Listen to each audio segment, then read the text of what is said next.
ene nana opare kwafo a oye aburu atwiesin chidom hene anti happy birthday ohene yere mefe opare oforiwa ene eye wonso wawoda anti mema happy birthday na miami mo na mi fo nyina mamu nyina happy Tuesday morning ene eye benada anti mo na mi fo mchecha mu nyina long time no see edi na fe chairman antwi Korea now sign Ghana Commercial Bank, GCB Bank manager. So I also would that so happy birthday. Na utubo jankwesi eburi hene apo man na miame mampong hene akora wonu mu panyinfo mamu nyina chi enra na yesu nti dia kan e beto aso. All right, and no pay we be for be coming some you be din komo ofia ha. My Tuesday team no ene enya bakon aka ho constant bako and no last week Tuesday wa ma nti obeka ho se me pesa me keka sa pesa de busia manso ba me na fe menye bibika nti na mani abre no eno Dr. Mbenku so pe onunya for Daniel ni kwate titles Glover Enkane Tema 8 Mnashibejani Enkane Deputy Minister for Transport wo menchen no san kra edi hene e wo kwape mampo ono san di hene wo north enti no ode na hene no international ahenie no di wo menchen wa ha obegina mu ama NPP amayuko no sanso na yaw asani tano wono na national organizer Edema Liberal Party of Ghana LPG Akpalo party no bono so ewa ha and afi chief Binding on a deputy national organizer Edema NDC ona me say last week wa mind me can say enya fofora be kan oya misa kan ba ko na fi e dia boani wa ha so Mrs. Akoto good morning enti men kasa bio kesa kan pe de bi senior secretary bia former kwaba bibi aboko de de radiasi na ye hwe o ka class 1 teacher na boni nyina na wo bo kra na emfe na ne dikan ya say mame nchi aya hwefo nyina ko ya no de fidie di ato Adekye Nsroma ye neje papa na membo abaso ene wo team ko farbaye menu penning was a kwame name is senior Ernest of Resapon makunta ene menu asanitano mo biachi ajo so no abo biachi o mampeni so mechia no pa wo fia sentememu aba ho wo fia bana meni agede bia me ba na me kasase me nya konya se ya se bi ya yetim fidie so yi kirase enye se yenim bibi sen wo mo hwe ye no ba akwanya na mudi amayen se yenzu yemba yembra na yembeboa na yenkyere yadwen na yemma Adekye Nsroma yemma United Television yemma Despite Group of Companies adwuma pa mudi atomo so a omudi sum Ghana man no yensu ya kyere yadwen wo bi nti eye wo bebre nti president ansa no beko Ashanti wo dikan akwa upper east wako upper west waye northern region waye north east waye bron east waye bron waye western north waye western oyoti and now obesin edi nani echira sentimemu and at every opportunity they be make say Jubilee House not here no on train man ministers emfa report embreno but omwa na wa program ne ho say e was be to see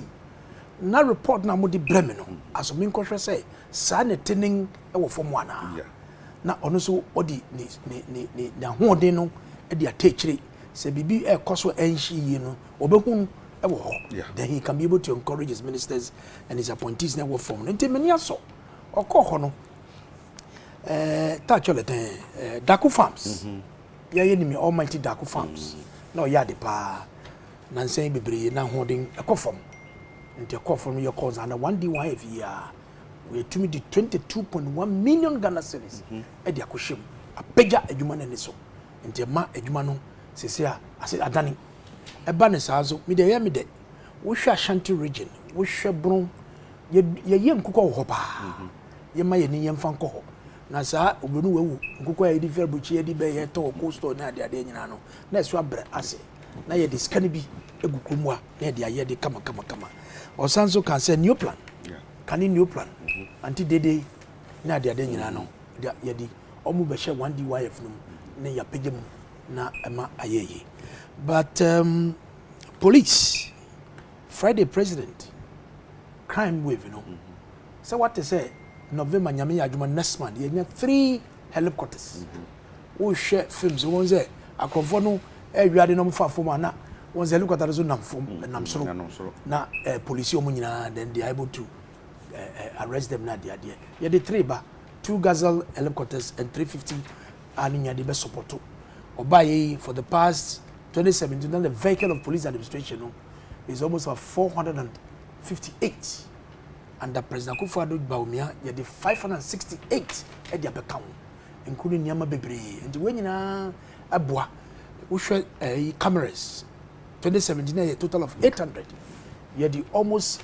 3,500 at the account before the end of the term no you be make sure say be hit 10,000 na crambo na ye hwe wo kromo nyina no ye tumi abranese me teacher Chiramade me ko school wo Churase primary school 1972 September. That's right. Your friend Mr. Te, or to come to 7, Minu Kasei. Oh, that's what Tiase. She's over 70 years. Miss Teacher Chiramade, our class 2. Your friend Mrs. Annan. What done in the natural class 3, first term. Miss Asante later became Mrs. Osafo Boabing. Okay. Lawyer Osafo Boabing. Where me lawyer? A Afoko lawyer. Very brilliant lawyer. Osafo Boabing. Very honest, quiet, reserved, brilliant. Omami and the Chiramade. In fact, no kind of Chiramin crying chro. Me kana kasa. Mrs. Osafo Boabing and the Chiramin. And crying chro no. Class 3 first term. Second term Miss Ashley. Class 4, Mrs. Kudolo. Class 5, Mrs. Atiga. Mrs. Atiga, come to 9, me Kase. Mrs. Kudolo, me who. Class 6, Mrs. Darko. What the man ko? Mrs. Darko. Form 1, 1979, Miss Mate. Then Form 2, first term, Miss Saki. Then Form 2, second term, third term, Mr. Mponsa. Then Form 3, 81, Mefi Akon Secondary School. There, Mr. Morgan, or 15. Now, my school here, Churase Primary, or maybe 60 years, I think about 2017, baby, my teacher for Chiramade, including Presec, Mrs. Achampo Chiram English, and Mrs. This art teacher, maybe free me hono munyina me tontuma me citation me black and I me this cacao and I honored all these teachers who have taught me and there's a new teacher for ya baby amiti and to me value the role and the contribution of a teacher, particularly the early childhood development. Mr. Te, class 1 I feel a wishes class here and I can imagine so obviously a shapey and sana other teachers build their wire and then you're working and then be pon ejuma me akohwe ne bio me ni hia wo ye bi ase wada na me kasa me kita microphone no oti crowd num na me catch crowd me teach Chiramade wo class 1 1972 on do chiwo omo konfa ne mbre me na ogina me nchen and I was so happy and so proud and then na me tie discussions na we dey teacher for me no no Bago no ti no yapa Esther. Yeah. Oh, she spoke with passion and I really enjoyed it. Me there. Na I was here dey ekoho. Sure. Omo ka bibi about my examinations. I mean pass mark no omo say overall is 75. 75. Now when you half as what pass 42. 42. I mean why do you have to stress them? No be to me gina one scale. For more than decade. Uncle and baby Ojina one Ojina no. Yeah, a boom of them. But I like what they said. Or say, who beside the question is there? And did they almost can you boom of Bebona and dear ma almost Jiran Coladi no much Ramadia at you saying, I don't see Debbie. They still love the job they do. but expect say mpanyimfo no ndi omanim na de fata de se I was say ma nyina no my and ye di where teachers day ya se de say ye bebo amabaso. Sure. We really appreciate them.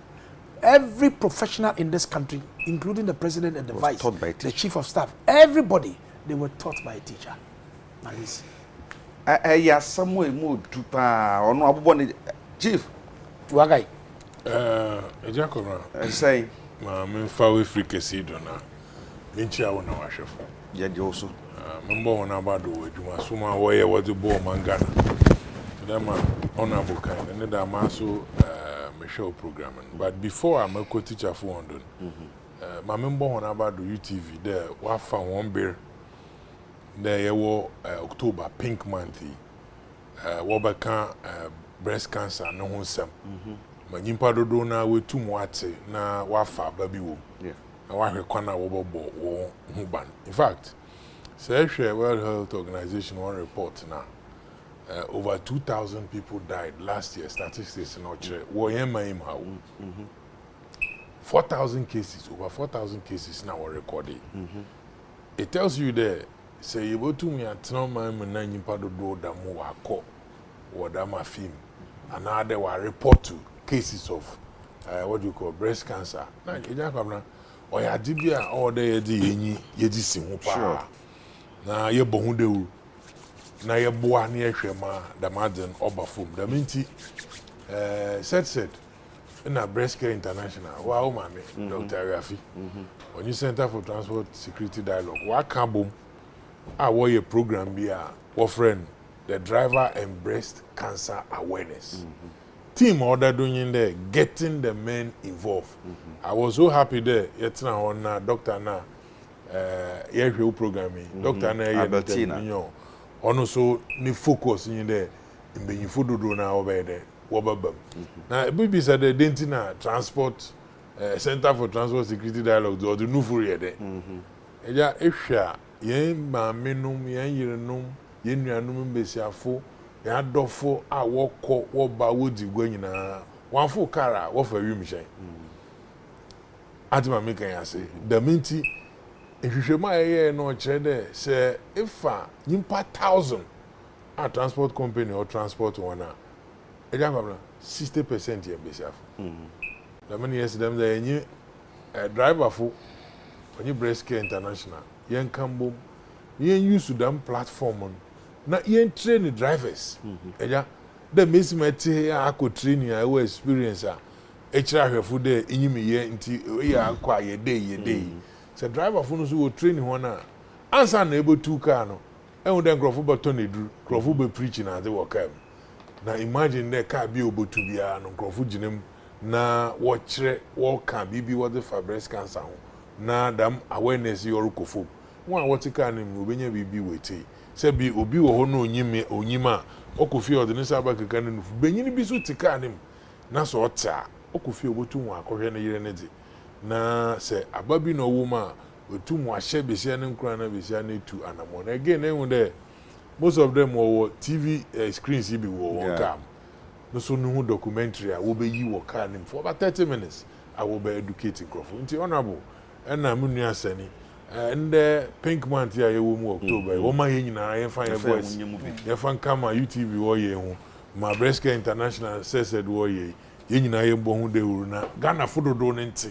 na breast cancer and umbra foam ama ye moframa ye penufu ya ye mpanyinfu so ye penufu enufu no ho wadwen na yetum ye nye bi ye da ye na ade eja teacher for the onye wona nke ye nya wo teacher for wo twa wa be na wo teno suayi min suayi man tro ni day onu na nda odin aba abadu ai na dem a honorable okan sebi odum pempendu bi na se ye kodu bebi aye du na ya komra ya na ye wi free po de teacher fu na wodi ye kodu bebi aye in fact honorable de nyame na adom na onya position he was an MP Tema East na mjidiro oni nkusu wo territory ana ko oni nku ko twediase they are all in your constituency antino I mean oyefe da abaye MP na etum so aboda mempanyinfu ya wo bo wa badro na wo bo wo mekodu mpempenu But Jacobna, and then I tell me, if we are working, I wonder what the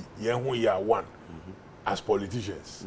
Two, what the young we are as in paying for Yenya Damukwanda yen or the arena, your boam and the in the sense that if she be out the feedback, one salary increment, I worry, now 1.4%, I won't na no one could the aba.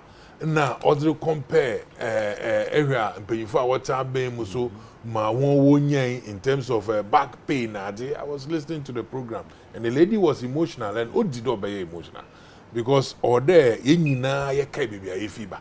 Na the minti say yenya kwana ye do dem pempenria. Adi biara o se fata.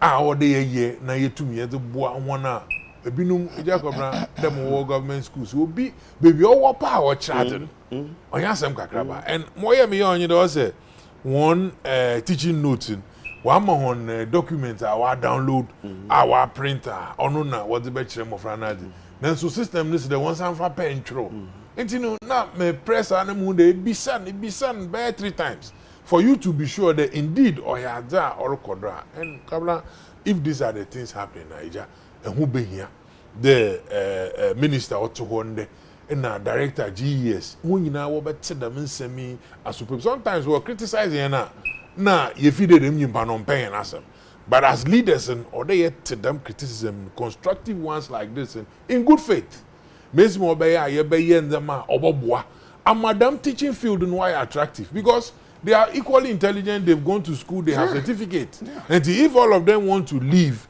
today, Miss my lady Nika, sometimes say, I know what it is. Sometimes, baby, how one crown as a walker can. No, what the way you see one do. And you know, I think I will be cry on Tumunka. No, I damn so or brewers or more teacher, no, timid. No, I damn so or affecting more from it. And you know, I think that it is something that we have to discuss it.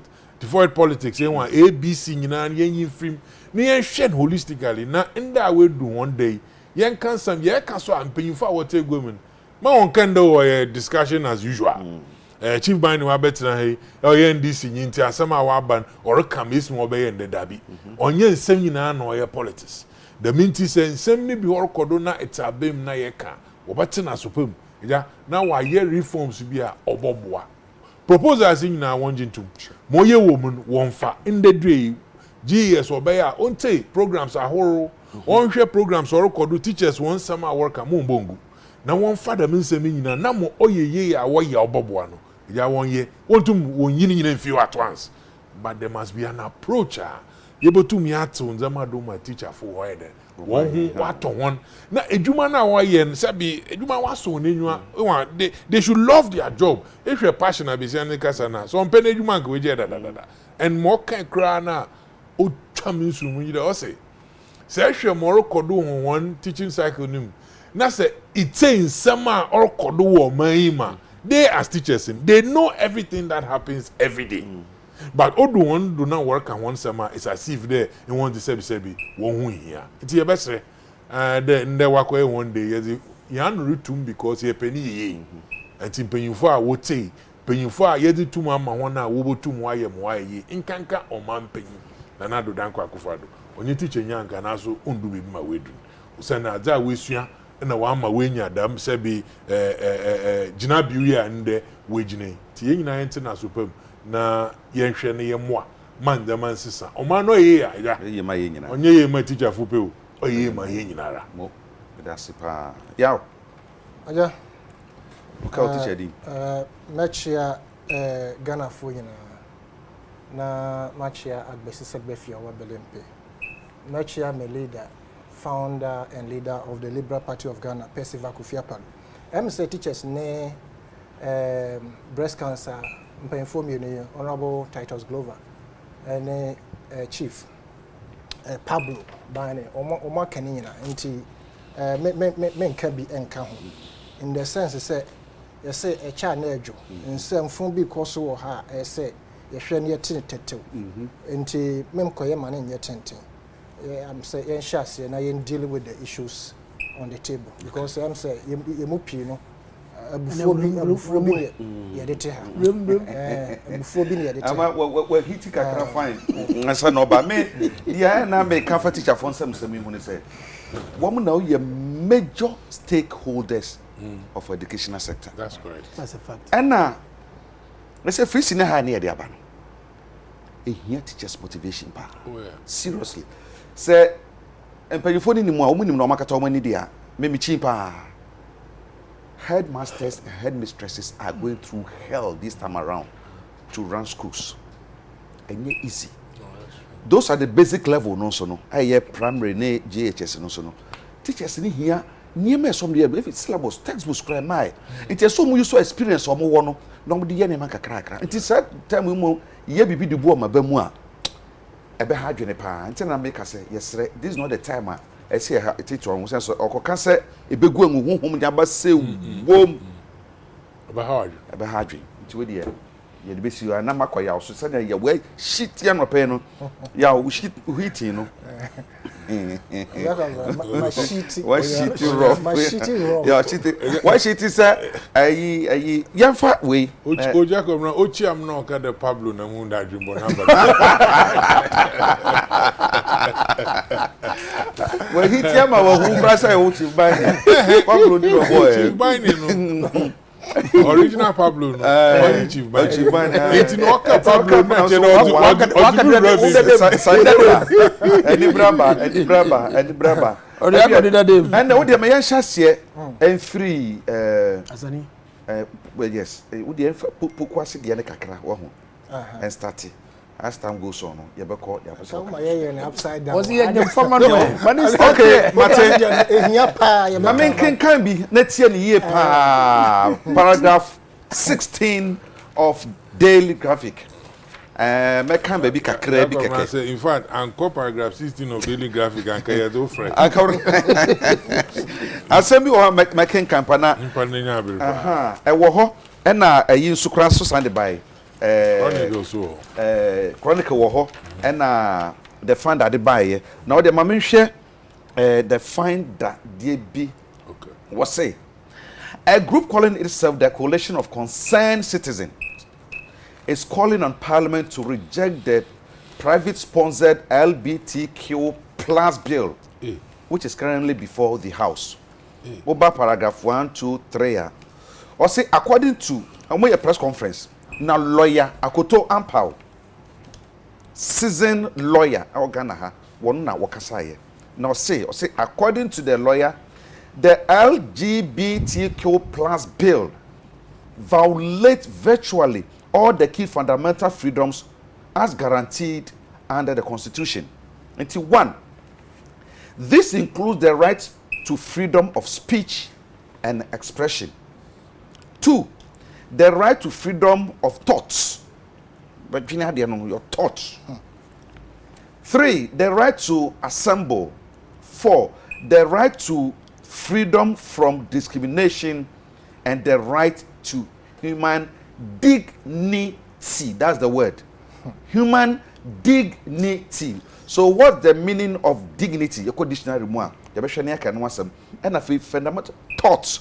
So the panaba dwene ho kra keke no and also yaw baby adroni seasoned personalities all Ghana ha professors lawyers educationists until 2022 and then almost say almost sorry a press conference boldly say sir you know I won't use words be a super mama ti wadwe mama ma o sima beye edu Ajakwaba na mesre titu afidie ko farbai any the management of Despite Media Group. Okay. Say ene asema ye be bobo ho no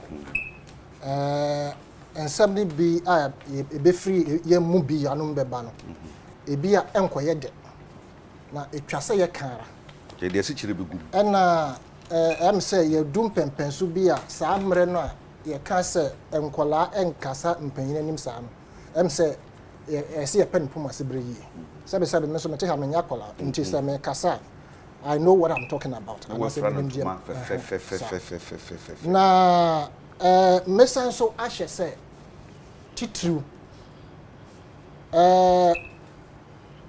pastors and as asofofo Muslim for imams ɛna ahemfo omuntie na spam so ohene bi etie ana wo hwɛ sɛ pastor bi ehwɛ titiri pastors no mo dom ɛna muslimi mpanyinfo nso sɛ ɔmo so ɔmo tia omuntie na spam na mpanyinfo bi ayɛ ɔmo ho mpanyimmɔne a ɔmo ɛyɛ ɔmanbɔyɛfo a ɔmo pɛ sɛ the moral dignity of the Africans says Africa na say Ghana kurapo ye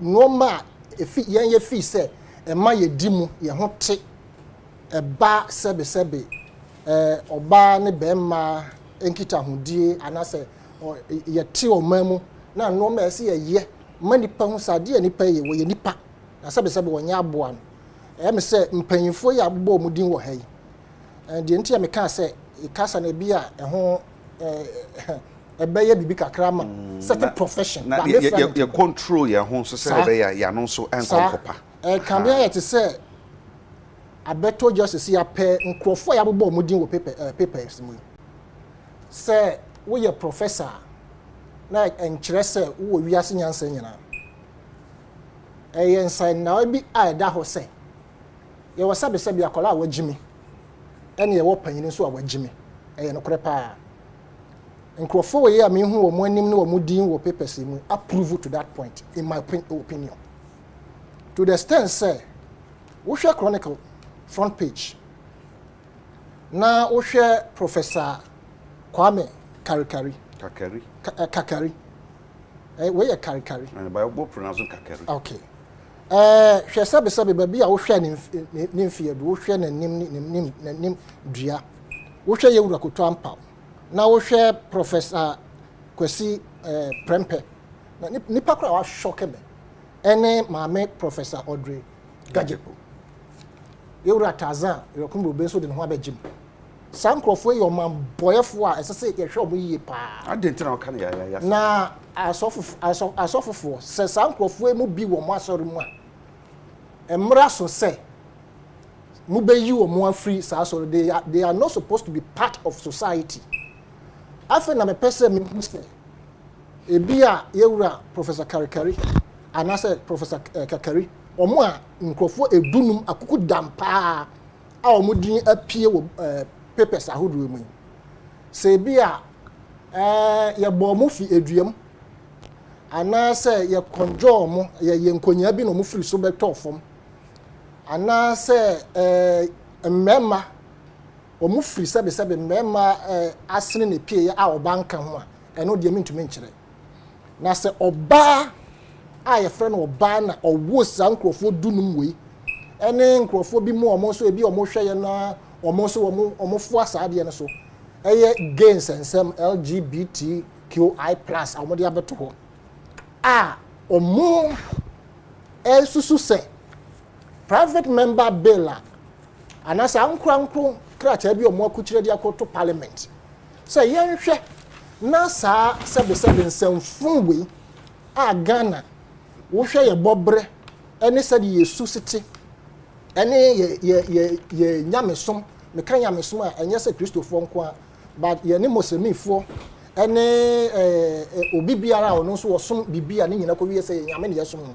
ye nhwɛ sɛ saade we yade a yesoso so wo Ghana ha na ye nsoso so na abrofo ebaaye ene ombe ka kire sɛ ema ye nware mienu na eye polygamy saa na obefrɛ no ene omo ebeye no tinchin ame ena me no te he me nyine no me fie me wo fa na yere be sɛ miensa na de na edekora wo ho no sɛ edru Saturday a wo be hu sɛ omo bo omuti a kwasi ada omo de be kɔ asɔre we bo weti na we bo weti ye nkola no de na ye de ne sɛ anwumra du na maame we ya aduane we na omo de aba yenim sɛ ofa wontumi ndi wote we suka krote we na eche sɛ ya balangad abrofo ya manage ama ya yisa no ma nyina fi wo sɛ wo ware mienu ne mane broso a eye bone ama adidi ya yire no montem ama enna wo yire kura tekeke sɛ wo ne oba bi na ma na ntokwa be fie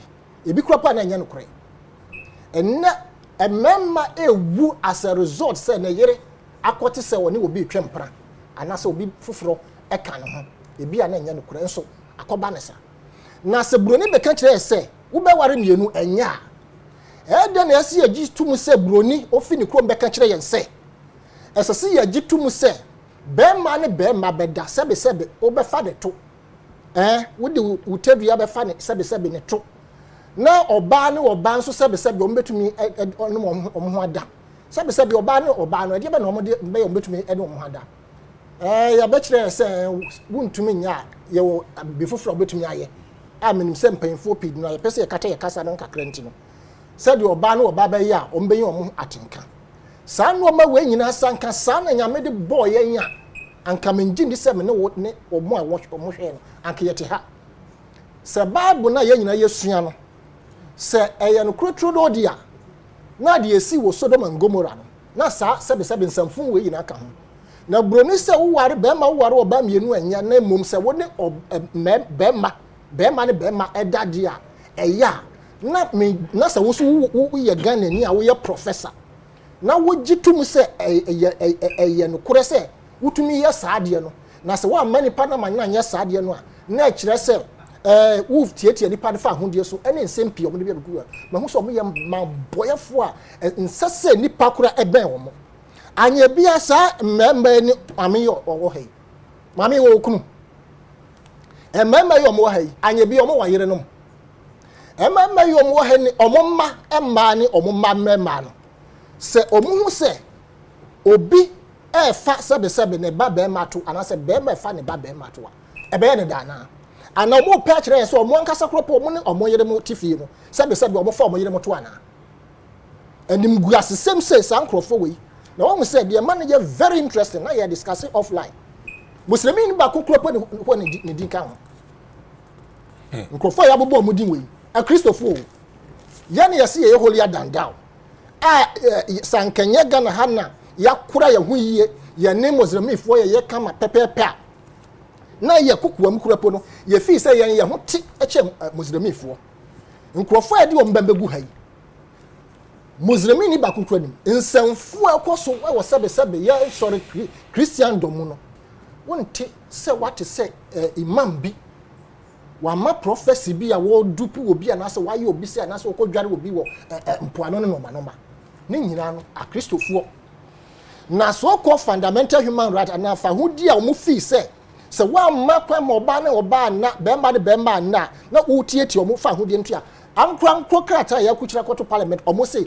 ye ntwam anase ye withdraw no eye me nwanwa omo de asemi ba sa me ntwa no kra wo hwe ose emra no niam hodo a esi ho kwan na ose this includes the right to freedom of speech and expression na be so what does that have to do with say obi ehunu yonko be ma na so hunu yonko ba na kokoware no and afin so no freedom of thoughts nti ye say ho nyina no say bebebo wadwun bia no wotu wo ho kwansa wo ye and freedom to assemble and a right to freedom of discrimination and right to human dignity ofa nsemo bobo so ho nyina no sabe nyansa bi anim enya sabe kura nyansa bi anim omo alane no 1992 constitution any constitution ye ntontwene because in some more dia kuchira gu ho as reasons and I said the entire emma yemma sa dia we emra so no nyansa bi anim e dia na anasa mraba ne ya hye no hase se wo adwempo bi wo utim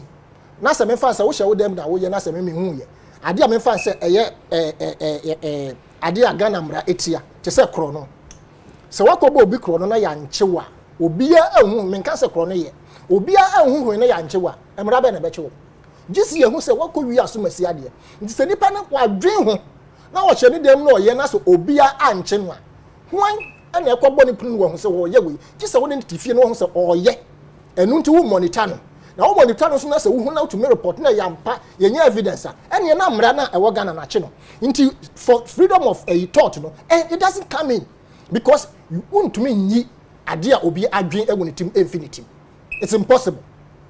Freedom of assembly omo ya san nyamafone sabe nkwase asem no omo ni omo hia sabe omo no msa eje bia ba no mkotena no nti omo ni mba bi omo hia obi akopam omo so mo kwahia na se no mo ye no obia anhu se no mo ye yade etiti aga na mra so a obia ne ho koye mo hwe but ye nya hu se mo abetena me fa se sandwase bi na mo ne ye a mo ye no mo nkomo edi ne de mo kire wo ho no kire se mo ye saa nkrofo ebia ene ye obi citizen can cause arrest of these people and obey me report at the appropriate concern but you be see a simple question ajakwa da ben wo hu se aboa any aboa bema ni aboa bema omo fa omo honda it never happens nti say aboa bema any aboa bema enda e ba ne sen necessary sankrofo yo mo from nipa a omo gugu krata ye they should stand by ye be holo omo pa the whole of the week the whole of the man ye dina omo so ye be holo omo papa ye be di omo tem serious. What we are saying is that Ghana yen to asa no meso Professor Mills will cancer said age and I say and number mo de be brain and I say mo be brain ti and mo pese ye gisade we tuma mo fa mo normal na now dan Kwakufuado first in his attempt no ogufu ye but later he came back strongly to defend and say we cannot tolerate this nonsense in our on our land as far as he's a president as President Mahama ono so edina no tum say ye ntumi nto so sa no man so na sankrofo President Mahama ye wura Mills de me fa say bia woni we ye wura Professor Kakarimo omo bo the same type in terms of qualifications and number na ye kura pass be say be yanko school kra ye me say sa de we yansanfo ye me say nkwase asem na mo mpanyifo we ya mo se mo ye mpanyifo mo akọ school na nyansa bia ni mutim na mo ba ye ya mo beto ya to abonti se nyansa bia ni ajakwa nyansa ni musam a mo kan mu anase bia osusu ne se nyansa ni musam se nyansa wo ni patrim a waye professor o me fa sansa fu we to dwa this particular issue we must face it the way it is se enye ye bobre untumi enko gisika mfi baabi untumi ma NGO bi medada emma musika kuntrase na mo abeka kire se yengi sansa fu we entum o mra Ghana ye su ne ye bobre ye nyamsom ene nyoma ye nyina we and can one Kwame Che say I'm highly disappointed in these senior citizens and the elite on their move to champion the cause of LBTG rights in Ghana. Professor Techiwa Meno is a native of my hometown and I'm very shocked. We will use our last blood to fight this culture imperialism. Let us strengthen our system, planting for food and jobs so we can be self-reliant to resist this. Minia? Yes. Me da say I am the passer yaw a seti pace na my Those be DH. na eye ferie ena ye ngwase se etitifuro yi ayebu won pa wo ye mu a in the name of adesua a wona asua de eye etitirifo ye kromu ha na woni abetwe yukrata so approach na omwa atro de akọ parliament no boni bi enim ne jase ne se parliament ebe ye mra eba in the form of a bill omuji agintwere edi free timamufo ho se obi o wa agintwere bia no onfembra na yenhwe kwan ye befa so a emra na yedi pese yedi betu Ghana fo enim no edi emra pa enti se woni we ya twro de akono a it is their right as individuals as group se woni atwro edi akọ but Bible say ye wade nyina ho kwan but ye nya wade nyina ide there's something that, you can't Bible. Who are the bia who kwan? But enya ni nyina ena ye mayen. Na mia me nua pede me wofa. Me mentor. Lo yakotompa ene de kan. Professor Emerita Techiwa Menu otosumienu. Professor Kwame Karikari, School of Communications. Professor Kofi Jima Bwedi. Professor Audrey Gajekbo. I love this woman so much. Rose, Dr. Rose Kuti Mensah. Dr. Yao Graham, Socialist Forum, ono di makotriba. Professor Doji Chikata, Professor H. Kwesi Prempe, Kwesi Edwamankwa, me nimse Miami TUC, former General Secretary, Secretary General Nia. So you know, me dini hu ya papa. Dr. Kojo Asante, Kofi Ofen Cancer, Akunu Dake, Tete Homeku Ajay, Professor Raymond Atuguba, former executive secretary to former President Rawlings, at my mama, quote and unquote. With him, Yahweh Kasano, they are disgracing Christendom. Constitution now when we hear referral Eddie Maniniano, the same constitution promoted religion. The same constitution. The three main religion sects, Christian, Islam, any traditional religion. The same constitution promoted. The same constitution also saying about cultural values. Which constitution the promoting of a cultural setting and our values when you're not count. And as a Ghanaian, namu musima ko school and the freedom of expression, freedom of association, freedom of speech, freedom to assemble. You assemble to do what? What do you assemble to do? You assemble, you group to promote these acts. Sabon samedi. Me go school. England. I did my studies first at Ruskin College in Oxford, and I'm going to Coventry, Warwick University. I want to be a master's. Outside. That's our Western culture. And I'm proud to be a Ghanaian. I'm proud to be an African. Se nyema se biem fata ense no munam krum embrofo no mu ye no ampesa mo di bahan enye dwuma o. I'm sorry for these senior citizens. I'm highly disappointed.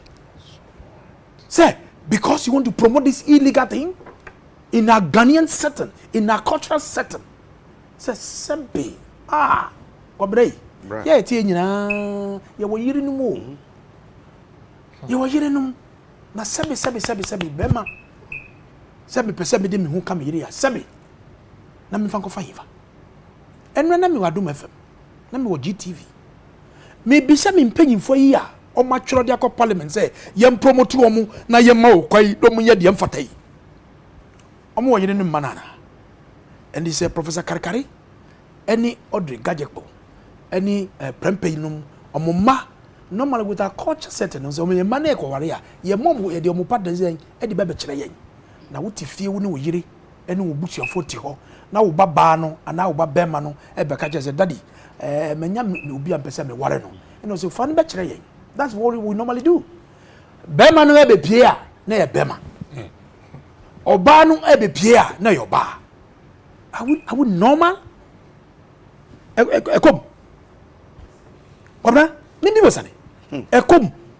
Se wo ba bema na epie ode ni partner no ebe kire ni awo no na ye bema so be ware no. Jesus Christ. Ni baba fefefe we pie oba no na oba no ode ba so be ware no. And the way ekwabin fu yes yei ena wodi ko say yem promote wom yem mom kwan to express themselves yem mom kwan to assemble to promote these things. When him say ayi kura no say LBGTQ omo ye plus ni kire say WMWSQ ni nyina besa ye me hwade bi Indonesia owura no na ayi ye friend say ni microwave ena ware no microwave. What is this? Or this veil a good microwave. What is this madness? You may kiss the bride, no? No, na quarter microwave no saying. Na God was a microwave. I said my here canon. A certain person Christian community must be awakened. The Muslim community must awake. Because their custom a time and fatayen. Have you seen all these lists, Abbey? What was the name of it tells you something. It tells you something. A dinya by Yano, a Christopher who can know Bible or kind Bible crowd, sorry, them or kind scripture. ni etie no. Why is a Muslim not in this? Now, I don't want to use your word. You're from the Muslim community. You want to impose these things, these negative cultures on us. I didn't move from Muslim countries. I'm competitive. What's your what's your say at the Kaye ni mifu kaye. Oh, Kaye. Abranching kaye. Because the omu ye no, omu shegana for bufu. Almost share Ghana for bufu, and I wish they could retract what they have published. I wish they could retract because who Obama and now Baba na sebe you fan the tour sebe with all due respect to your viewers. Ah, when ya yare, how would she feel? How would they feel? How would they feel? Must polygamy yet? When Momo Kromo no Beman to me Obama you and to me worry. But Oba bet me done in surgically to Bema. Not Bema done in surgically into Oba. Hey, me na feel. In the name of a constitution. And Brana was here can yes, freedom of association. But never be way. You have right to assemble, you have right to your freedoms, but and yet promoting of never be say. Ah, and to me they don't want you many you. I'm not enthused about it at all. So more ma the Emmanuel and sorry to Papanum. I mean the children should rise up against their parents. What they have gone to do. Sorry, no one can't jump up and say, Papa, Mommy, dear my and you know, say a minimum in Omanumwa, it will become a stigma. Yes. Yes. Oh yes. It is going to be a serious stigma on the heads of their children. More classmates. More workmates, oh, Professor Karakarba no, but ni papa no say yanko promote LBQDWMEMYZ. Na ye bomudin. But meanwhile, these innocent children, but because papa go school, or him dedi, share their wayo. Bible say you will be a kwan. Na so nyini nyina. Na nyina ne fata. Yes. Your ma ye we there, ye no mu nyadwen kra.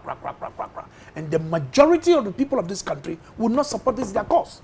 The Christian community, the Muslim community, the traditional community must all speak. Obian sorry non kasa ho. Ebinumu kasa wa hapa. Peter Kuni or say, please let the fire burn more and something them. Why would the white come and tell us polygamy is bad and rather accept gay and lesbianism? What is this? And something them. And I know what she do. And I wish you the bed or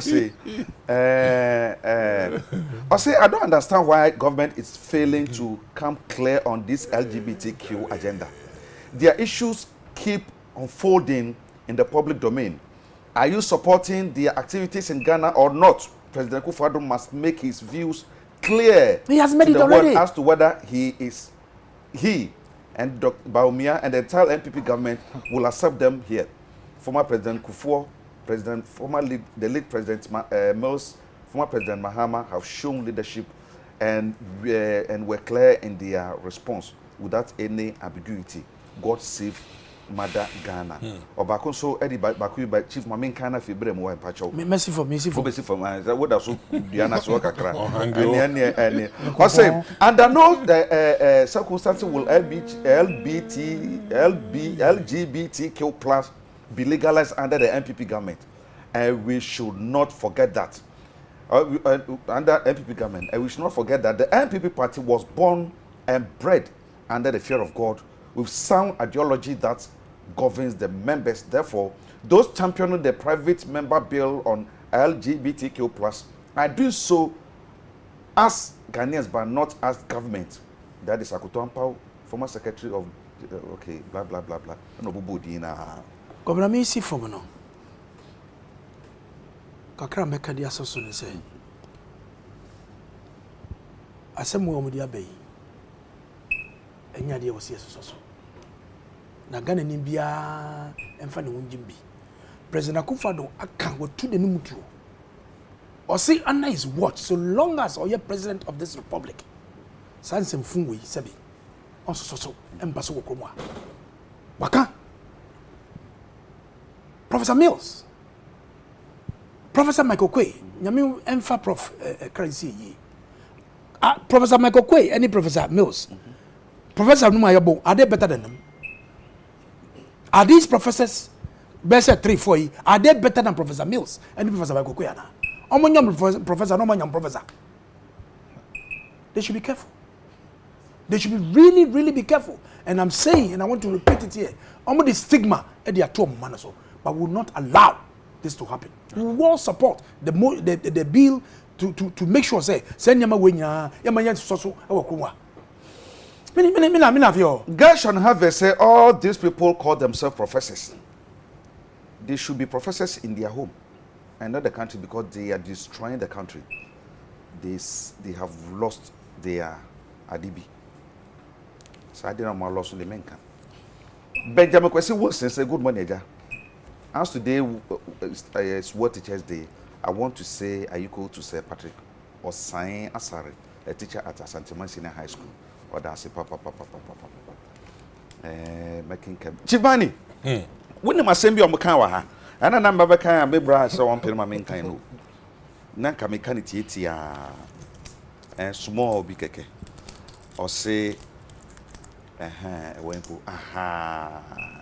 or say at a press conference in Accra yesterday, the group said its advocacy was not about whether lesbianism or gayism was right or wrong, but rather it was worried about the blatant violation of human rights as contained in the bill. The bill violates virtually all the key fundamental freedoms guaranteed under the Constitution, namely the right for blah blah blah. Yeah. It has therefore called on Parliament to reject the bill, added that it has no place in our constitutional democratic republic. Intino, your democracy, Montino, show. Your Monton training.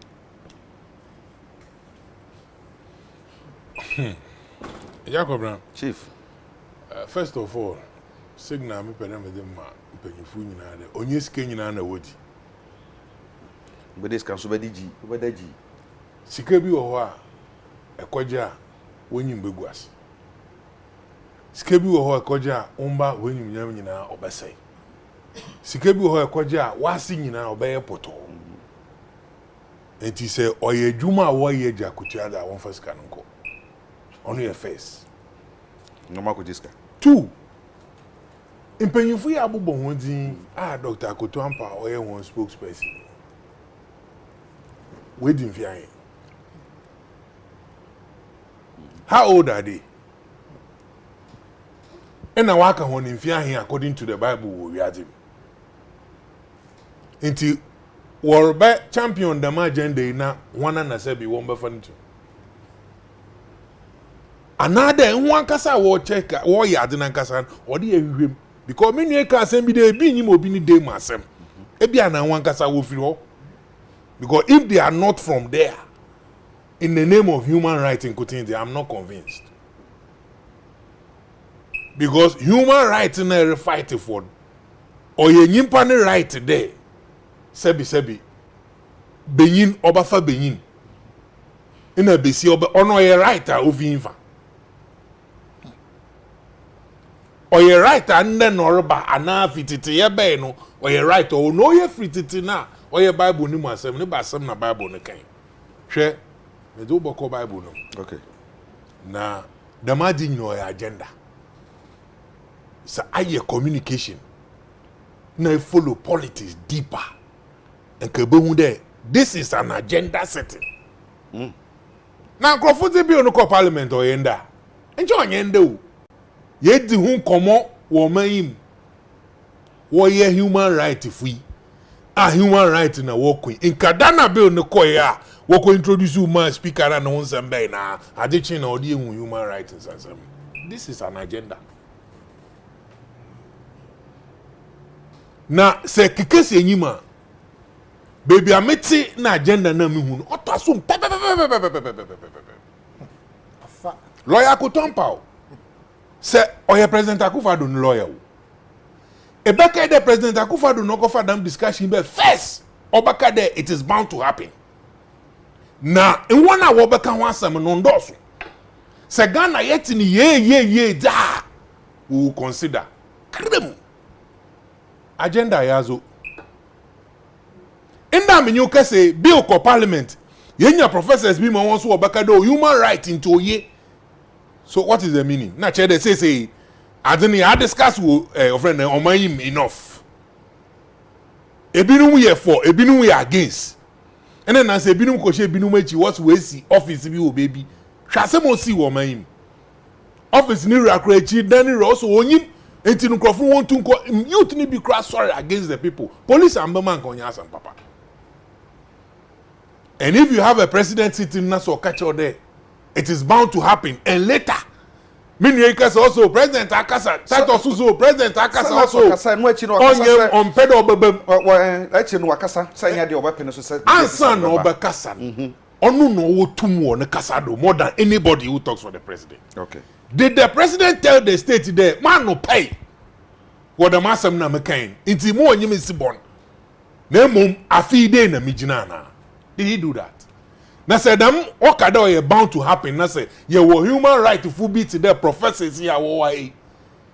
Ah won susu wonyi me de wo minti woji ti do ye do do ya. Are you seeing where we are going as a country? Do you see the agenda? Do you now agree that now we are discussing it and the pay sorry ever kan money puntun. We are talking about LGBTQ VCVVVI. End. And then we are talking about it. And so President Nasser Morikade, it is bound to happen. No? From Nasser Morikade in a discussion, no kind of explanation, no the man. That means we are now discussing them. Yeah, discuss it so I had a bomb him Crawford train one day be against. Now we could do kwesi broni nechi. Now kwesi broni no catching there, it is bound because broni no one or yen. Don't forget that. President Mahi Abakwasam do tina brochi that my titles kada on to go school abridge. Na time wo hon na da mazi ne kasa no ndro etiri no odu etiri no wo jitum. Say e da masam e de to ndam wo kodo wo Ghana ha. Na say ti agenda setting na politics ata. Catch them there, you will not buy into what I'm saying. For no to nchen. If we are worker say worker hide wo Bible echi na Yesu moja nka won yim. Yeah. I know me. Baby ma wo bia wakɔhye Bible nature what the Bible no can say osusu erade no hwendo no wo hwa onyi woni di wo na akwando osande Sodom and Gomorrah sensaman tama de mensemi bi okodren onyankopon wafon wan che won osoja odigu hondo ti asema wo kan wo chronicle o say me quote no one message o say Christ's message was that we should love our neighbor and not be judgmental and promote the hate and bigotry that many self-styled Christians exhibit and seek to impose on Ghanaian society. Osujana, my friend, and so I'm getting to know that in the program you know ye teacher fu wo hu ya say yanko school ni bia kan krofo wo ba fa hen la. Sa anko school na anti wi aja se na uso ntum ankan na amfa 1+1 na mbom na ehu do ye 2 a hwe wo bedu nya na waka cho that it is in the name of human rights. Let us be assembly the professor lawyer Kotompa otifie na so anado kokrom no baba na se ne ba benyin wa ne yanko abesred na we butu ho wa asar ho na benyin no oso ne ba benyin no do asar ho. Never lose na no culture no wherever. Aba ebusuan no film. Can he go and tell nebusuan paying there? And then nobody operate one yanku beyin into bedini no nkaja wana. Is he thinking about the culture which is also captured in the constitution? Even in business. UTV how you want you mean your culture and your values are not guide. You can't just come and sit here and do anything which is against your culture and other values of this business. Can you do it? Sodom and Gomorrah, te asemo osiho. Na the masemi idi echirehun ahwe abaka menka say as one of most prevalent sins in Sodom was the homosexuality of the men engaging in sexual relations with the other men and boys. Sodom is where we get the term Sodom and Sodomites, named after this widespread sin of the town. After the angels entered the home of Lot, the men of the city surrounded Lot's house. According to Genesis 9:15, they called to Lot, "Where are the men who came to you tonight? Bring them out to us so that we can have sex with them." Look at what happened. Now, Dr. Lawyer and Gotuampa and the professors now are they trying to tell us there? Sebi. Ahon when you medicine Onyankopon nankasa.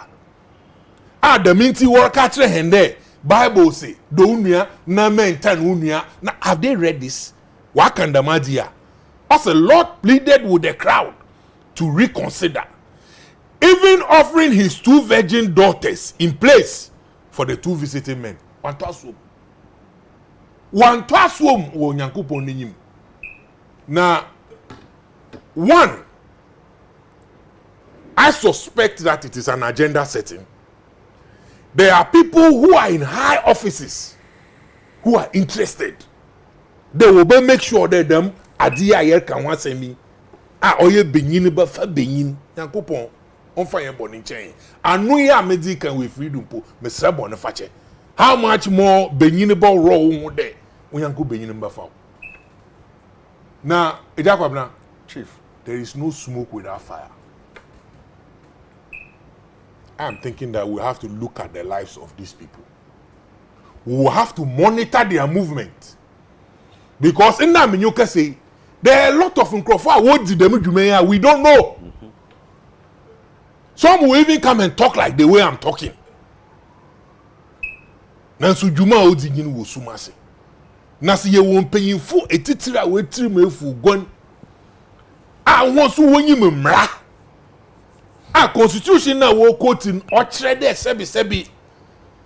Yentum yensi yen offend any trase. You ask a good question, then names ehun there Alhaji Mustafa Muzungi Binidi woman. Why don't they go to Arab countries and go and tell them that it's human right?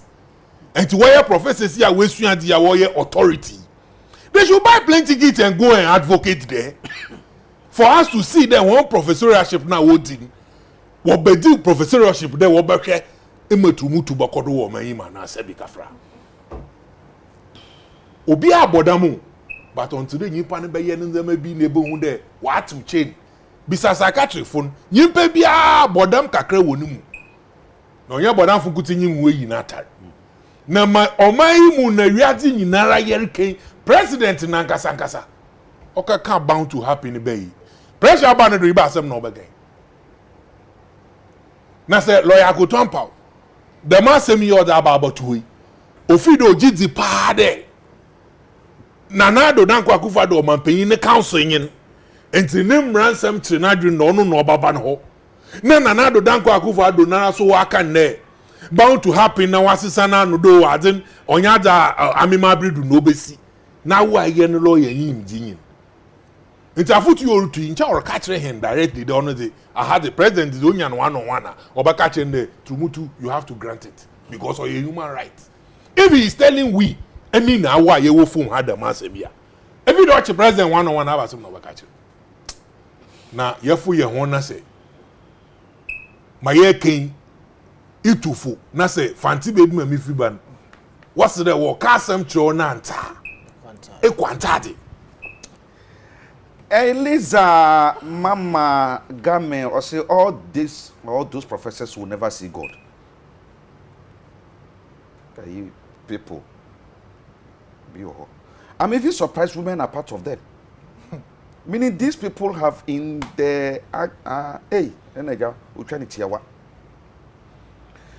on Hiniba Ekunu justice that I say it is sad to hear. Yes. Me say Nkofo fana ahade omayima na mo ye aye kasa wanti afi odumire a enyankasa ye di enyi beti hunichi. Yes. Na yenya will name and shame them because we know that people are engaged in them besia na benyini Now, if they want to do it, they should do it in their rooms. Not in public. Now, say, well, by one who there was the human right bar.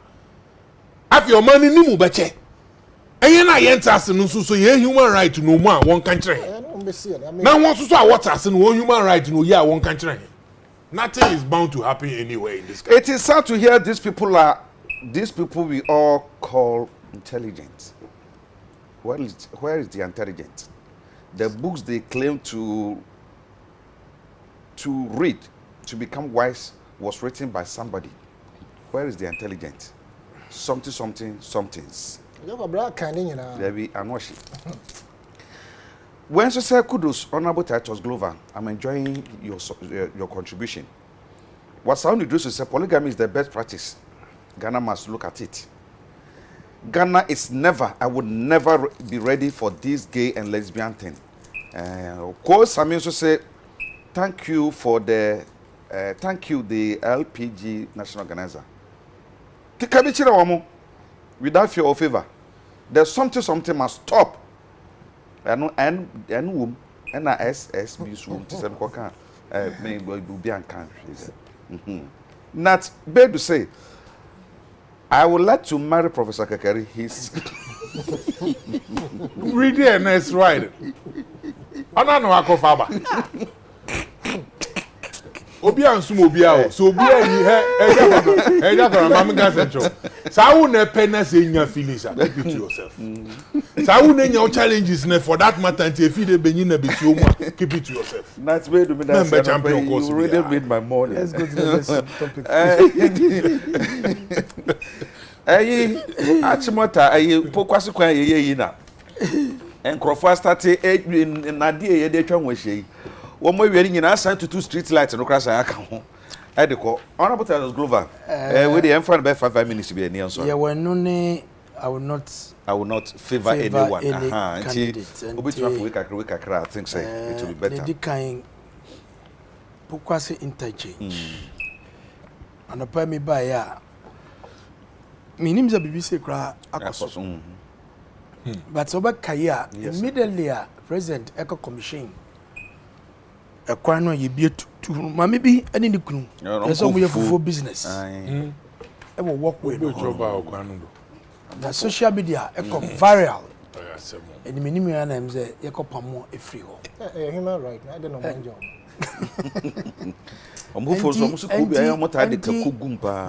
Na me hwe se wo hwe sikapudo a oman asai e de ye adwuma kase sei hwe nipa wo go prison human rights obi anka wasem obi ansoro nkoka de we jelo obi wrongfully and obi kra wo ho nyi lawyer o fa mesamba de onom specialist nkaka mesamba na se ya seska eye adwuma fefefe kama sei na kronfo sorry minim da sorry ko sorry ko say ya di there is about 40 meters stretch and here to both and not nyina no bi ehun kra na yafa we no e de ko ya lemi na wo cotton scrap ye besre obi bia wo brone bi so na mahu sa embankment yi really here ye dia we scrap dealer na obi di bia brewa wo mpe ho asema ade ne bra enye sade a national security any police for omu egu krom se wonim se we ye dia be ma wa nipa na ode brewo no own up ne fa dia enfambra wonim se sometimes omu twa ne say a omu fa nko ne say o omu de to obo so sa na moa e kurukuru a na we nya limi we still alumi en aluminium still en aluminium still but still no embankment no omu be ye stand say omu be ya bobwa na fe amoa enti uhu ne ban enti IGP owura dampare any Bureau of National Investigation yes munti mu husi ngokrum na yenkohwe scrap dealers all over Nkraha ni use the behunyama wo I'm sure the one you places yes I want to buy no to effect the arrest and punish them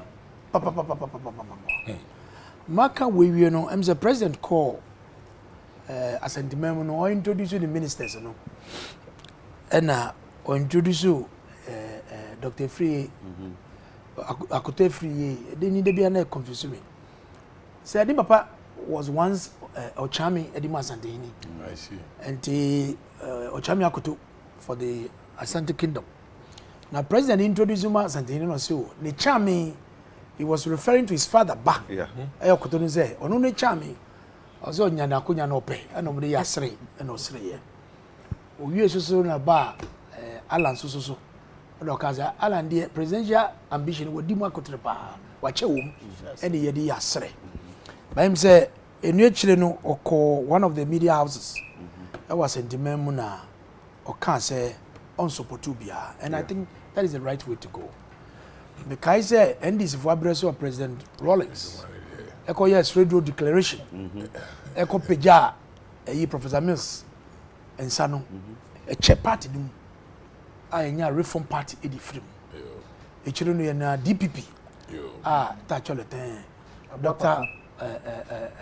Asamoah Obed ya Asamoah omunya omudi free mu na ye party no we share your tradition ya bakwasem a we believe in competition JB dan kwankasa ya contested Professor Buzia so bakaya nkreni azozo chief ko bakaya azozo Joe Apia omunyomu contested Professor Buzia Victor Wusu na breno we hwe 79 ye be 79 elections no Victor Wusu kodwa e contested JH Mensa e contested no we hwe Professor Edubuan J Gufo contested no Dr. Kwame Safodu contested no Dr. Jani Selby e contested no ena ayi ba President Gufo so na do ankasa e den e contested no so we believe in competition Bukai 2007 the famous 17 Udanado no nyina anu so ebe mu na ahona ala consider nana say nana we wi mbiko musane no ka wo mbiko musane ka wo mi the ban no say no I'm telling you the history of the democratic credentials of the party. We believe in competition. 207 ya call ya be second ala nagaza kaza dabi time is gone wajatum and the informer nanado and so what is wrong about it mumu dia ko pejo binsa de kasa wi ya peja eyi na obenum nya omani wom say de be mo buzitano num nya omani wom ya yem believe sade no we believe in competition and in 2007 2012 nanado nkofo be contested no what you say and the nyamin chade after 2024 constitutional there's a terms no we yen go to say Guinea dey yen yes oh our president abakonya wo mredu a na we fi kwan so clearly no or catch yen say onu unsupport obia so everybody is going to contest on his own merits on his own strength and ebeboa ama if anything edwuma no e dey akoso enti me bona baso said ya waka no obedi so na ama game no so other form no bia ahwe the strength and edwuma waye e wo party no ya bakwasem your contribution and the development of the MPP traditional e dia konkan e dia mayenti with the president say asem papa what dia abeto amamfo ni maka no all right chief ayi ya kabra enkantan ya ayi ya you see I sad dem pempenro ayedri a obo ipokwasi interchange ma yenyina o man nyinara yenyiji ye kan bom ye kor in spite of the fact that NDC fu what shall say the war ye dem dwuma na do nanko akufa do be ne so bacho do okoye no kra na wan frɛ NDC fu no wanye bufu wo mayim yenyina yenyiji na wan frɛ he yenyim na ye yebi but adi do ye fe nti yenyina ye hwɛ ne mbo ho ba we all said it it's not platforms do ye kind people are lazy honorable no call or yeah the one scrap dealers fair call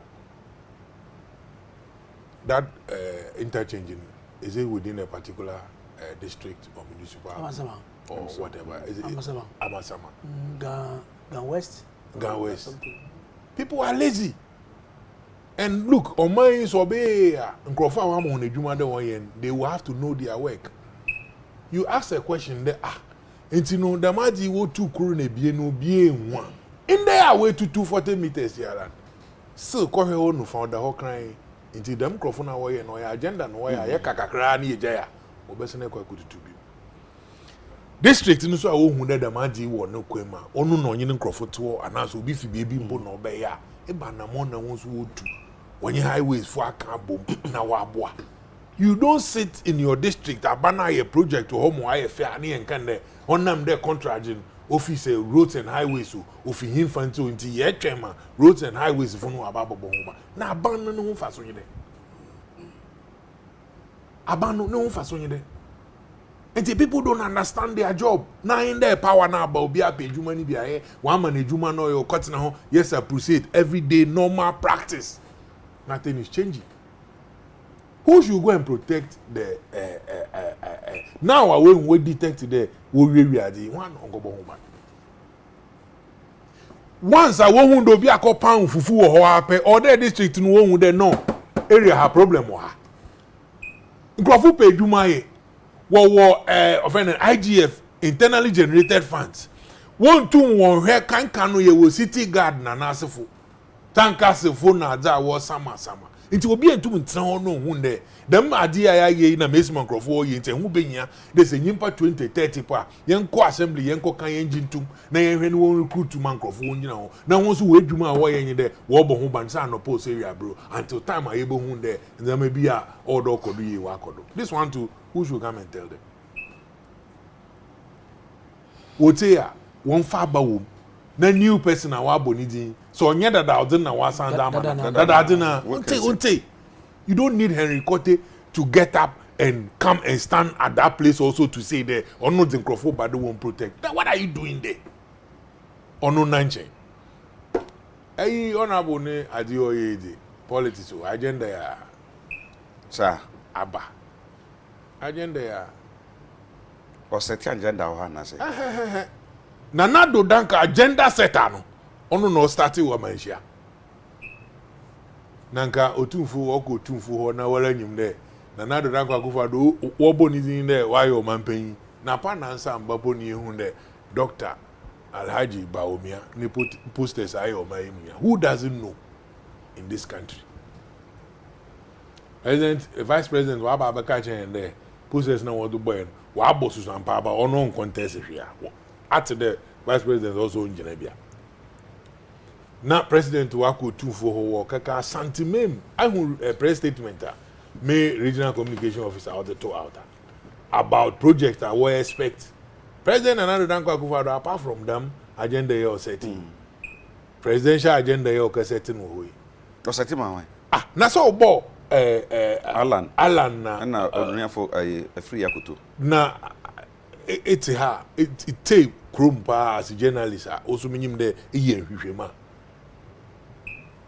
eba din na ye sante oh send ye kan je pon mu nyina kan Kofi Konadu apreku mu nyina kan na hona bi na chief bani isro na why isro officer vice kan ho vice vice president Buache Jakon some 8 also na sebi President Anado Dankwa Akufo-Addo wako otumfu n'enyim onye otumfu ko kasa do gbogbo apro na merba no mohwe airport na Buankra na yentum yenye eno fa hin kosi hin report all the motive ono hin and notice the discussion major discussion was about wakokan about Alan na Agoto I was president na nkafo no do ambo hundi does that mean that oko okashia northern chiefs bi odobo won so won ba no wodin there sebia no mu ni huntra na make catch out there it was unnecessary but our agenda politics ni here na politics o ya na awusu ye nsem nti na asem ye kan bi anya question e bi so Sunday woman experience Tatos na asem on kan na hu bi okọ ndi oh nto o there free and fair election no obodu ha ne party no obomo obi a contest president or tried over twino but obi enyim baby ogina 19 nka me yema na nkoko asante mantum do ko akoye impuntu dwuma no wansemi na nkoko no akaye da made no kra no ewie no ko ose Aland ope president de obedi no onyende ni we fi do obeka chi otumfu do onya Aland one be candidate osando ope na Aland check oho wan hu do obeka so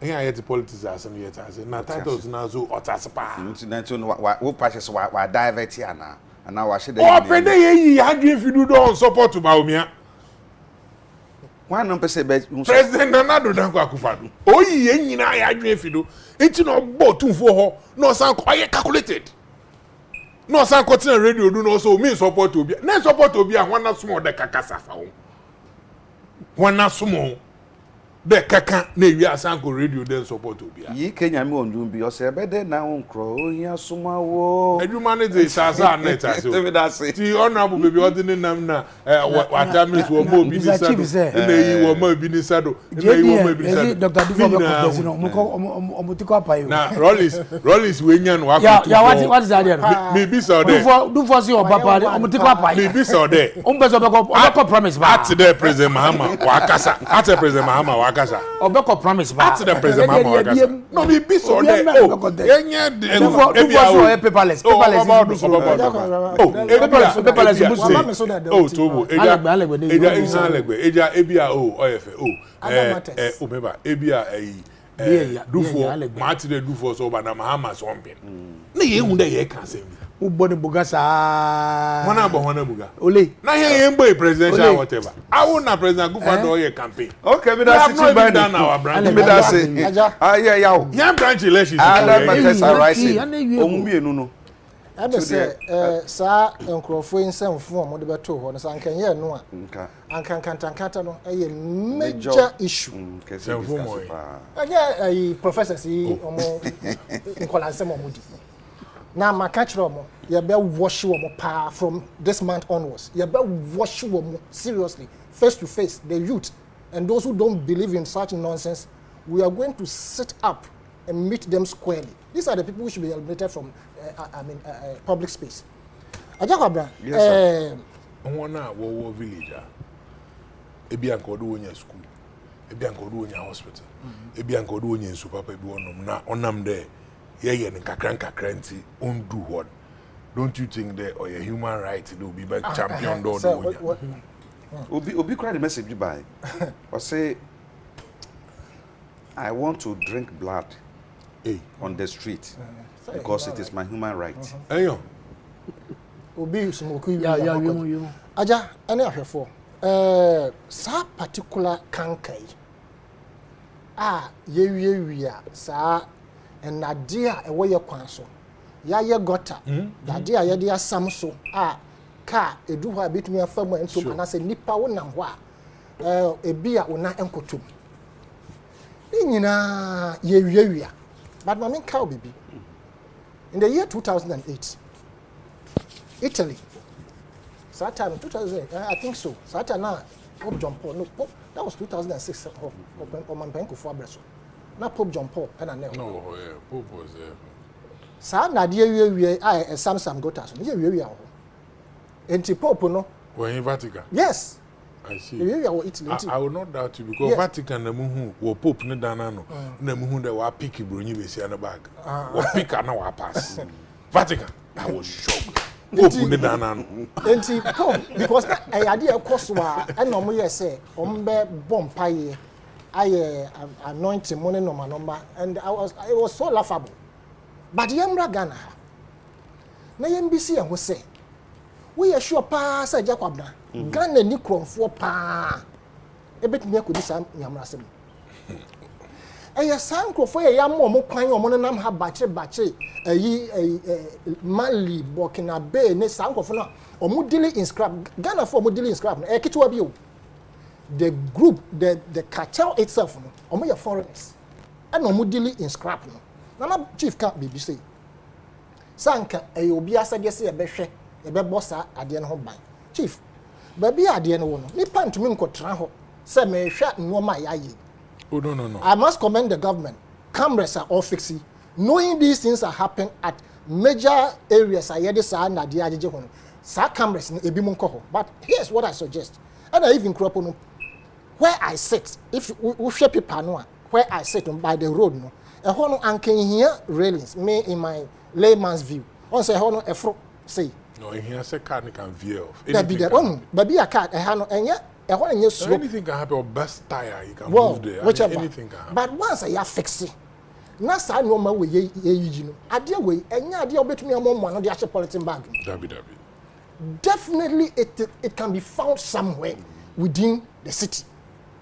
What I'm suggesting is say railings are a way you kwan se car se pempem no na se emomoa aya highway for and those responsible no emomu njant wo nam kwan so wo ko Pokwase the ya pempem since ye road no they are still there the way our my live reports were 4 years ago. Yes. And that's go 2009 and caterpillar I'm say grader move achimota overhead na ya no so wo free moha airco na wo be branch e de akọ Perez Dome Joru kwan so 37 kwan so grader bi air branch no 2009 asem na mekan oluzu control and na okobo e hono so ye steep and okọ pin ba ko na okọ share sadi no as we speak today that particular length na ade ni pin ya eyi koto ho no it has never been fixed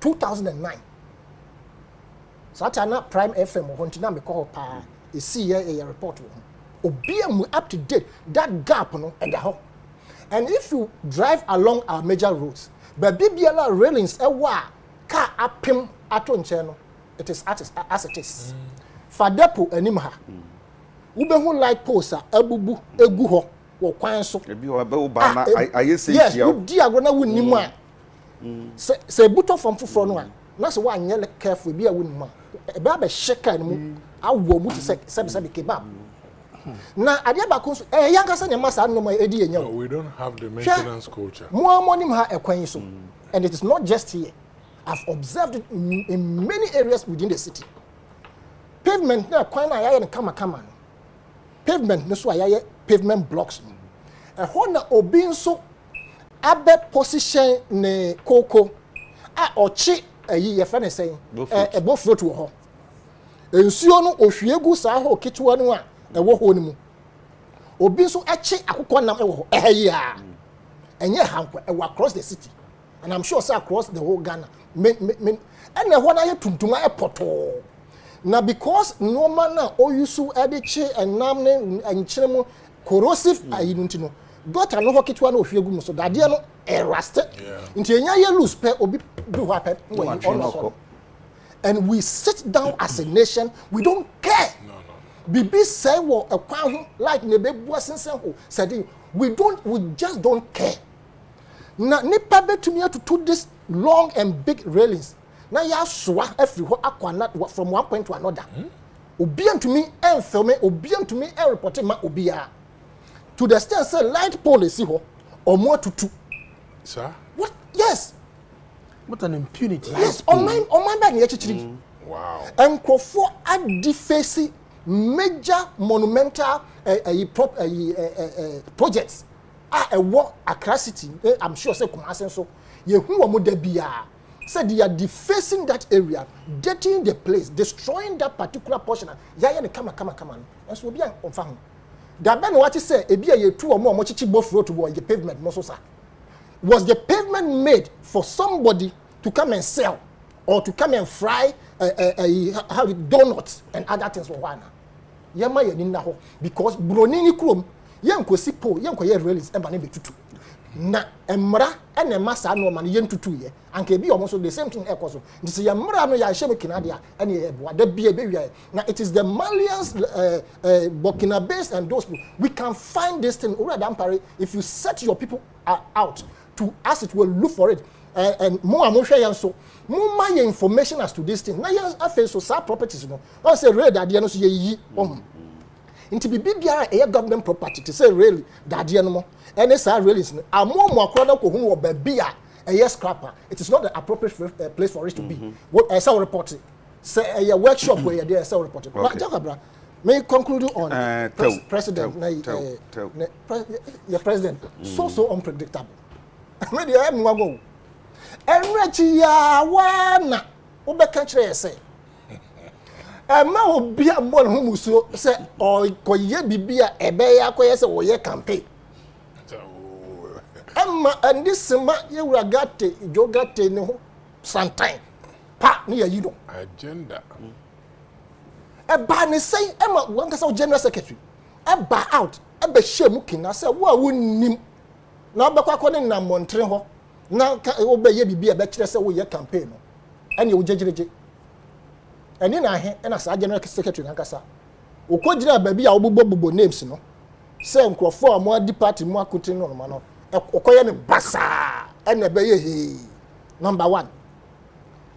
Dangerous one to happen again. Oman paying enye wenti na ukọ asantimento. To be very honest with ourselves, this is not a reason. No. You were to go there and inspect projects that are going on and outline your vision for that particular region in your next 3 years or so. Thank you. And then probably continue to say, beer, you to me breaking 8. No, these are the things that will go on. And now say you go and outline what you have done and the stages at which you have reached. Completion stage like 50%, 60% by the next 2 years, 1 year, sequential arrangement of what you are doing. But Oman Penny, to the stance of one warning. So nobody should do anything that appears to be that you are campaigning for the slot of the seat. And then you are the first person to have endorsed me. I'm saying that he has endorsed Mr. our Honorable Alhaji Matri. And you know, and then the share agreement. He has endorsed him. Look at the way he went about it. But don't forget, me yesterday on your sister station, I said it. This president is unpredictable. What the way about to Ghana, behind the scenes, the all year no, it will shock you. I'm telling you, sir, primary say agenda. So say me say a bit shock you. Say, what do you want to be see what happen? President dream. I'm gonna dream president. It's shocking. Seriously. Say that shock you. President agenda no come. Because as I now waka you know. President of pass and dinner ni. What can be bia e dia kire no. The enti oba Ashanti region obeye. This is just fun. Because all bad was national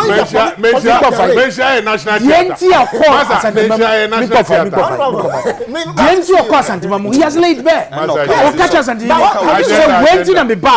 Of course, who call him anymore? Who introduce him for? You introduce him to me. Makanu, a brand campaign, presidential primaries. I was part of the young guys who were with him. Me, Nitiwo, Kobio Chidaku Mensa, Ezekesiam, my former youth organizer, Brian, and Wachejako, on a campaign manager. You're calling us. The entire of Bass and the mums of a campaign for delegates on Motabamano as flag bearer. Or introducing your call on what catch up.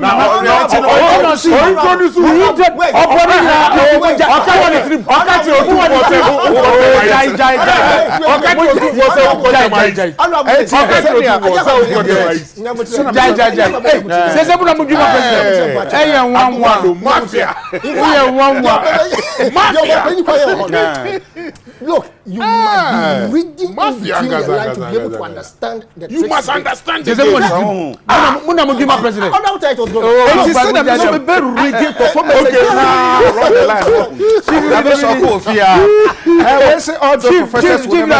Shameless people. I'm even surprised a woman is taking part. Okay, and no crime candidate. Well, so the other by it, one of you so was how no, my can't with you. Hey, I don't know. I've been person making Kenya. I take up preoccupation. I say I don't really know the name of the man who is speaking the fancy. Everything he's saying is very true, and I agree with him. His name Chief Binding. Chief Binding, no. And I really like the energy of Chief Binding this morning on the LGBT issue. The president have to come out clearly about this issue. I must say more go. I cracked my station. I have to say sorry to say, this Shivbani guy is talking blah blah blah blah. Yeah, papa. I want what there will be. Now, Papa be evangelist Akufu Dakon say talking about professors. It is not growing old that makes people wise. Or help them to know what is Jesus right. Christ. Or see and can Job 32:9. Yes. Guys should have a say, Bakubi Adebayo or say, all these people call themselves professors. They should be professors in their home and not the country because they are destroying the country. Yeah. They've lost their something. Yeah. Yay. Me penny bia. Na me nyina politics we konfi. Na krofo kaka sama na ohwe penny bi o kasa saka.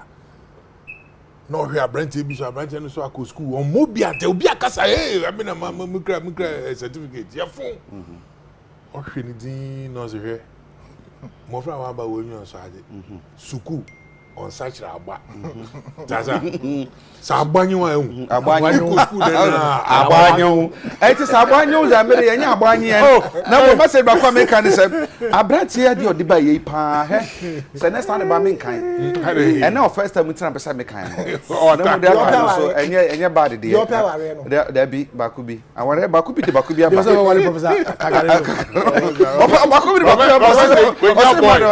abranti video de boss we nya boy. What is sweeter than getting a nice-shaped lady on bed? You try to remove the panty, and she will lift her waist for you to remove it. We are bad. Wow, can this we interested?